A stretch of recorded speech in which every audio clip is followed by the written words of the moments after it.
Current जो बात कर तुम जैसे कंप्यूटर में स्टार्ट कर दो, जैसे कंप्यूटर है आपका वो प्रोसेस आएगा, क्या आएगा?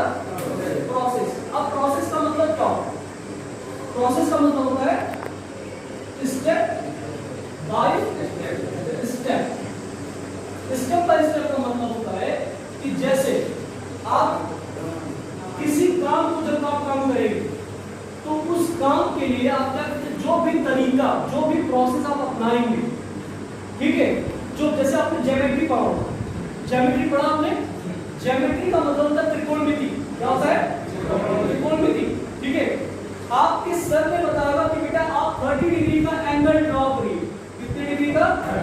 30 डिग्री का एंगल ड्रॉ करिए। तो आप क्या करते थे? First of all draw the line, एक लाइन ड्रॉ करते थे। उसके बाद एक बिंदु ए मानते थे, एक बिंदु बी मानते थे। After that A point A को केंद्र सेंटर मान करके आपने एक क्या किया? चाप लगाया। बोल में चाप लगाने के बाद ठीक है, इधर BC 1 2 3 4 कर दो। BC 1 2 3 4 वायर में यूटिलिटी कनेक्टर में आता है 45।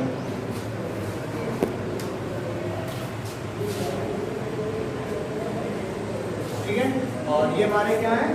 नेटवर्क है पूरा, जिसको मेश टोपोलॉजी में जितने भी नेटवर्क में हमारे कंप्यूटर होते हैं, सारे कंप्यूटर अपनी पर्सनल वायर, ये जरूर लिखना कि पर्सनल वायर लेके नेटवर्क के हर दूसरे कंप्यूटर से या हर दूसरी मशीन से जुड़े होते हैं। इसमें डिवाइसें कम और वायर ज़्यादा होते हैं, जिस वजह से इसको ट्रबल शूट करना कठिन होता है, इसलिए इसका यूज छोटे नेटवर्क में किया जाता है।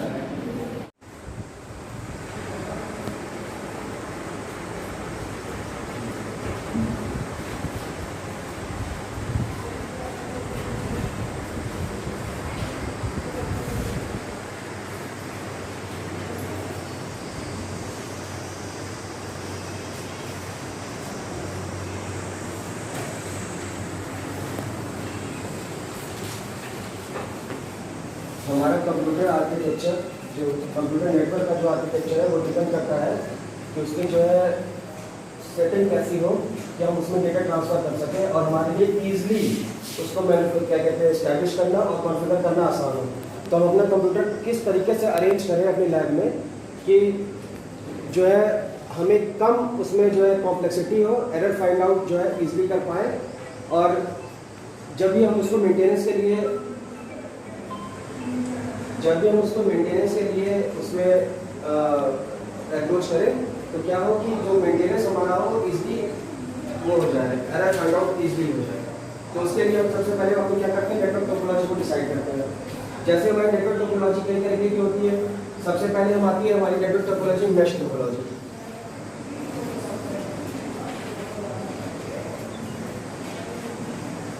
इस मेश टोपोलॉजी में क्या होता है कि जितने भी हमारे कंप्यूटर होते हैं वो कनेक्टेड होते हैं, हर एक कंप्यूटर दूसरे नेटवर्क से कनेक्टेड होता है।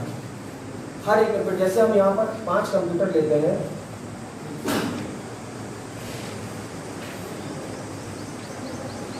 तो हर एक कंप्यूटर एक दूसरे से कनेक्टेड रहता है। अब इस टोपोलॉजी को हम अगर इम्प्लीमेंट करना चाहें 2, 4, 5, 10 कंप्यूटर पे तो इम्प्लीमेंट करना आसान होगा।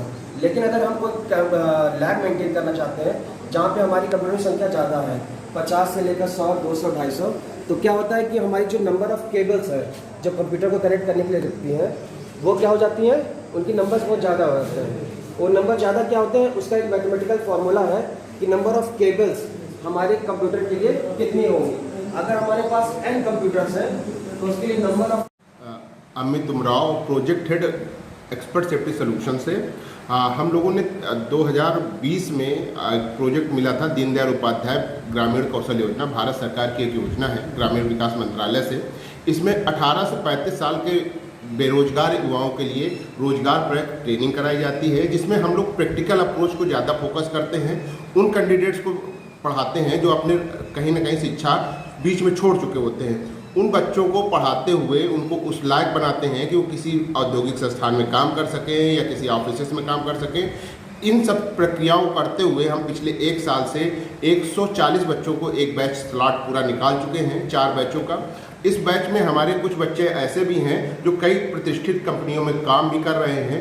और कल हम लोगों ने एक रोजगार मेला का आयोजन किया था जिसमें कम से कम 20 कंपनियों ने प्रतिभाग किया था और 250 से या 150 बच्चों ने भी प्रतिभाग किया था, जिसमें 84 बच्चे सिलेक्ट हुए हैं। इन कंपनियों में कुछ कंपनियां ऐसी थीं जो अहमदाबाद, दिल्ली और गुजरात और इसके अलावा कानपुर और लखनऊ से भी कंपनियां आई थी, लोकल लेवल पे भी कुछ ओपनिंग थी। इन बच्चों ने जो प्रतिभाग किया उनको भी लगा कि एक फतेहपुर डिस्ट्रिक्ट में ऐसा कोई एक कार्यक्रम हुआ है जिसमें हमको रोजगार जैसी चीज़ें हों। और उत्तर प्रदेश का जो एक क्रियान्वयन किया गया है कि हर सप्ताह एक रोजगार मेले का आयोजन किया जाएगा, उसका शुभारंभ भी हमारे सेंटर से किया गया। और पिछले साल जब हम लोगों ने ट्रेनिंग स्टार्ट की तो उस ट्रेनिंग में हमारे जो 140 बच्चे पढ़े और पढ़ने के बाद रोजगार के लिए गए, तो कुछ बच्चे हमारे लखनऊ में भी नौकरी कर रहे हैं। नौकरी करने के बाद कुछ बच्चे हमारे हैवेल्स की नौकरी कर रहे हैं जो जॉब पा चुके हैं, जिनका आज जो वेतन मिल रहा है उन कैंडिडेट्स का लगभग 10,000 से 15,000 के बीच में मिल रहा है। किसी बच्चे को आज की डेट पे 15,000 या 16,000 मिल रहा है, तो अपने परिवार को जीविकोपार्जन के लिए मैक्सिमम चीज़ें हैं जो अब कंट्रीब्यूशन कर पा रहा है। ट्रेनिंग सेंटर में 3 तरह की ट्रेड्स हैं। एक फील्ड टेक्नीशियन कंप्यूटिंग पेरिफेरल्स पर है, जिसमें बच्चों को पढ़ाया जाता है कंप्यूटर हार्डवेयर के बारे में, बच्चे कैसे कंप्यूटर का असेंबल करेंगे, डिसेंबल करेंगे, इन सब चीज़ों की प्रक्रियाओं को बताया जाता है। इसके अलावा एक लॉजिस्टिक की ट्रेड है जिसमें कोरियर डिलीवरी एग्जीक्यूटिव रहता है। बच्चों को कैसे कोरियर को डिलीवर करना है, लोगों से मिलते समय किस तरह से इंटरेक्ट होना है, ताकि जो कस्टमर है आपका, जो आपका रिसीव कर रहा है कोरियर, तो उसे आप अच्छा हेल्दी एटमॉस्फेयर दे पाएँ और वो आपको फीडबैक भी उतना ही अच्छा दे पाए। कई बार होता है ना कि आप बच्चा कैंडिडेट जाता है डिलीवरी एग्जीक्यूटिव और उसके रिस्पांस अलग रहते हैं, तो उन सब चीज़ों को हम यहाँ पे सिखाते हैं कि बच्चा रिस्पांस अच्छा दे। इसके अलावा ITITES है। ITITES में हम डाटा एंट्री ऑपरेटर का कोर्स कराते हैं। इसमें बच्चों को टाइपिंग वगैरह करना बताते हैं। इसके अलावा एक चीज़ और है जो हम बच्चों को बेसिकली सारे कोर्स में ऐड ऑन करते हैं, सॉफ्ट स्किल, IT स्किल्स और इंग्लिश स्पीकिंग। ये बच्चे ग्रामीण क्षेत्र के होते हैं तो इनकी इंग्लिश और पर्सनालिटी डेवलपमेंट उतनी अच्छी नहीं होती शहरी लोगों से, तो वो बच्चे जब 3 महीने ट्रेनिंग करके जाते हैं तो इन कैंडिडेट्स की ट्रेनिंग वो इस लायक हो जाते हैं कि वो शहर में खप पाते हैं, उस माहौल पे, भीड़ भाड़ के माहौल पे या शहरी माहौल पे अपने आप को एडजस्ट कर पाते हैं। लगभग 4 से 5 महीने अभी तक जो लड़के पिछले बैच के गए थे अभी तक नौकरी कर रहे हैं। कुछ बच्चों ने हालांकि नौकरी छोड़ी है, कुछ की एग्जाम्स उन्होंने आगे कंटिन्यू पढ़ाई कर ली, या कुछ ने ऐसा हुआ कि 4 महीने कंप्लीट करने के बाद अपनी दूसरी कंपनियों में शिफ्ट हो गए हैं। तो आज ये ऐसी स्थिति में है कि हम जो 140 का बच्चा पढ़ा के ले गए हैं उसमें हमारे लगभग 80 बच्चा नौकरी कर रहा है। तो ये मैं अपने हिसाब से इस अपने पूरे संस्थान की तरफ से मैं एक उपलब्धि मानता हूँ कि हम इस छोटे से अंतराल में काफ़ी कुछ कर ले गए हैं। ये संस्थान आपका कहाँ पर है? ये संस्थान सर दीनदयाल उपाध्याय ग्रामीण कौशल योजना जो है, जो संस्थान सेंटर हम लोगों ने बनाया राधानगर में, राधानगर फतेहपुर डिस्ट्रिक्ट में है। और इसमें एक आवासीय प्रशिक्षण होता है। बच्चा खुद रहता है वहाँ से, किसी भी कई जिलों से आता है। हमारे पास 5 जिले हैं, जैसे हमारे पास हमीरपुर जिला है, बांदा है, महोबा है, चित्रकूट है, फर्रुखाबाद है, फतेहपुर है। यहाँ के बच्चे आते हैं और आने के बाद हमारे ही अपने संस्थान पे एक रेजिडेंशियल कैंपस है, उस कैंपस में रहते हैं, जिसमें उनसे ना किसी भी तरह का कोई शुल्क नहीं लिया जाता, निःशुल्क रहते हैं। रहने, खाने, पढ़ने सारी सुविधाएं निःशुल्क रहती हैं, भारत सरकार की तरफ से कहीं ना कहीं क्रियान्वित होती हैं। बच्चा अगर ट्रेनिंग लेना चाहे तो आपके यहाँ क्या क्या मानक है, क्या शर्तें हैं? शर्तें कुछ नहीं है, केवल सरकार की उस चीज़ों को हमको देखना पड़ता है कि बच्चा 18 से 35 साल की उम्र का हो, गरीबी रेखा से नीचे हो और ग्रामीण हो। यदि ये मानक पूरे कर लेता है तो हम किसी भी बच्चे को रख लेते हैं। इन मानकों के आधार पर कोई कैंडिडेट आता है तो हम किसी भी बच्चे को कंटिन्यू करने के लिए ट्रेनिंग कराते हैं और ट्रेनिंग कराने के बाद उसको हम रोजगार भी देते हैं। इस पूरी योजना का उद्देश्य रोजगार देना ही है और इस पे हम लगभग सफल हो रहे हैं अभी तक। कितने बच्चों को आप लोगों ने रोजगार प्राप्त कराया अपने संस्थान के माध्यम से? हमारे यहाँ 140 बच्चों में से 133 बच्चे पास आउट हुए थे। 133 बच्चे में आज की डेट में 84 बच्चे काम कर रहे हैं। जिनका 3 महीना या 4 महीने कंप्लीट हो चुके हैं, 4 महीने लगातार काम कर रहे हैं। किसी भी संस्थान में आप अभी भी ट्रैक कर सकते हैं कि वो काम कर रहे हैं, उनके अकाउंट्स पे पैसा आता है। किसी को भी कैश इन हैंड पैसा नहीं मिलता जिससे हम ये कह सकें कि नहीं उनको कैश में पैसा मिलता है, उसके अकाउंट्स में पैसा आता है डायरेक्ट अकाउंट पे। तो ये भी एक तरीका है कि बच्चे को कहीं ना कहीं वो अपने परिवार को सबल कर रहा है। इस समय आपके संस्थान में लगभग कितने बच्चे ट्रेनिंग पा रहे हैं? इस समय हमारे साथ 105 बच्चे ट्रेनिंग कर रहे हैं। 105 बच्चे 3 बैच का कोर्स चल रहा है, क्योंकि ये है कि कुछ कोर्स भारत सरकार ने कट ऑफ किए हैं, उनका वर्जन्स निकाले हैं, नए अपग्रेड किए हैं। तो इस वजह से एक जो ट्रेड है वो हमारे कुछ समय के लिए होल्ड कर दी गई है। तो 3 बैच का कंटिन्यूएशन ट्रेनिंग चल रहा है। कंप्यूटर हार्डवेयर नेटवर्किंग से रिलेटेड वो 3 बैचेस चल रहे हैं 105 बच्चों का। जी, बहुत बहुत धन्यवाद अमित जी, जो आपने हमारे दर्शकों को अपने संस्थान के बारे में बताया। नहीं सर, धन्यवाद आपका भी और इस पूरी जनता का भी बहुत बहुत धन्यवाद सर कि हम लोगों को ऐसे इस काम के लिए प्रोत्साहित करते हैं। ये जनता ही है जो प्रेरणा देती है काम करने के। आपके संस्थान में जो स्टूडेंट ट्रेनिंग ले रहे हैं उनके लिए क्या संदेश देना चाहेंगे?